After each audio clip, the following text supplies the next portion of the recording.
Part 3, examining the lyrical content of the song.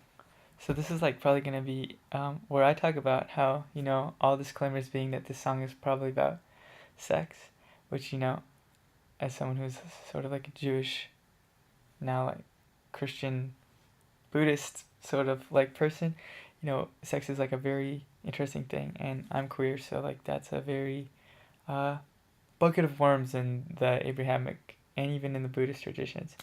Um, so I think the lyrics are pretty unambiguously about that.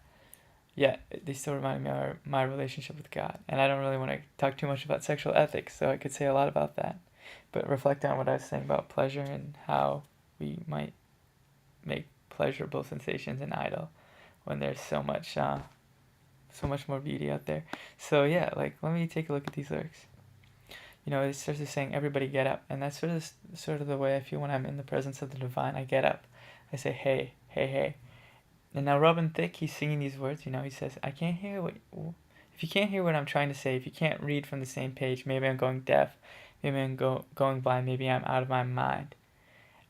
And perhaps it can very easily be understood, as I didn't necessarily understand at the time, that that's maybe he's like trying to say like, "Do you want to get with me? Why don't you want to get with me?" Pretty clear about that. But to me, the words sort of resonate in this way where I'm thinking, I once thinking about the way that the prophets have been ignored historically. When we look at the Tanakh, people were just like, "Oh, I don't really care. Like, you can't read from the same page. You're blind to the wisdom of the Lord, to the wisdom of the Torah, and you sort of are just like go out of your mind, you know." But at the same time, blindness, being unable to hear, being unable to be understood, uh, that's a way that I might experience like really true encounters with like the the the healing spirit and being in the presence of God. Um, Going out of your mind, going deaf, and feeling that way, um, and maybe also the way that grace has made me feel when I was not near it, just like being unable to understand and unable to connect and unable to hear, and then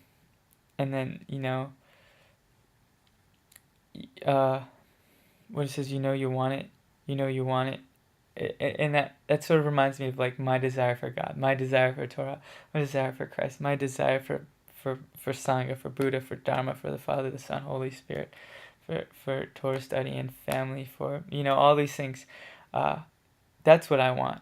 And you're a good girl, I'm a good person. And can we get through this? Can we get through these blurred lines of desire, of meaning, of moralities, of separations between traditions that I've seen and exist so much and have so much suchness in what they are. Yet we can also interact and receive so much wisdom from a syncretism between them. And I think that that's really a way that we can grow as people and as families and as individuals, as blessed beings, as sentient beings.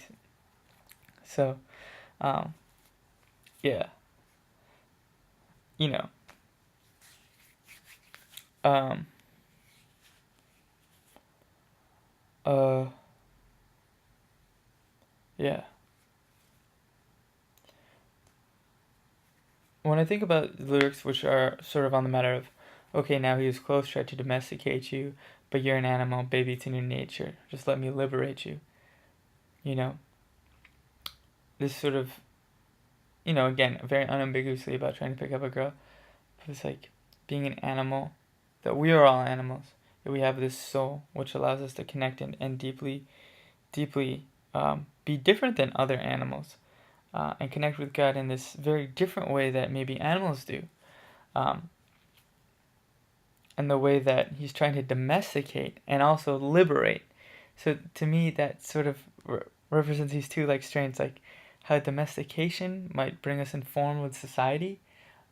In society, that's how I believe my understanding of development of a language acquiring brain. Society brings us language which allows us to really understand our reality, but also talking about in the same sentence being domesticated and being liberated. So you're an animal trying to be domesticated, brought inside. But to me, liberation might be stripping and flensing away all of the baggage that comes with language and thinking and thoughts and having desires about your ego and identification with your name.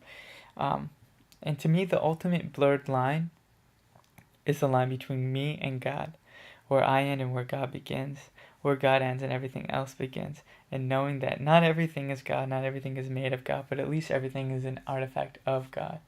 Uh, and knowing that there are traditions which try to account for Satan and Satanism, or not necessarily Satanism, but the devil deceiving, tricking, and fooling, but finding, in my mind, seeing where God is and seeing what God has made, which has shines through.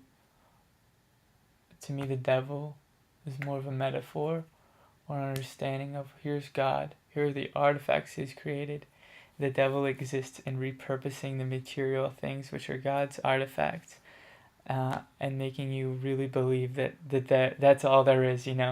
Worshipping flesh. I think that's to me what the devil is like. Think my body is just is all that there is. That this is the only God. Uh, the devil sort of reappropriates all that exists. Um, Looking at nature and thinking nature is so beautiful, but maybe losing touch with everything. I think could even be a sense of that, losing touch. Doing drugs, you do morphine. Is it easy to do? Is it easy to do heroin and experience such a great amount of pleasure in your physical body, but also stay in touch with everything? It's so hard. It's been so hard for people who have done that sort of thing. I'm not saying that heroin's bad or you're bad if you use it. I'm just saying that, from my understanding, things like pleasure just can confuse us and can prevent our minds from being clear on thinking about what our purpose is, and that to me our purpose is love and spreading kindness and spreading God's goodness. And I really see unity in all religions I've really encountered as a Jewish, Christian, Buddhist. Like I said, with all the contradictions there, totally understood, presented and on the table, with all understandings and all ideas of the oppressions experienced on each other by most, you know, that is what it is for me to describe my relationship and my interaction with God until the removal of the my and only the relation of the being. Thank you very much.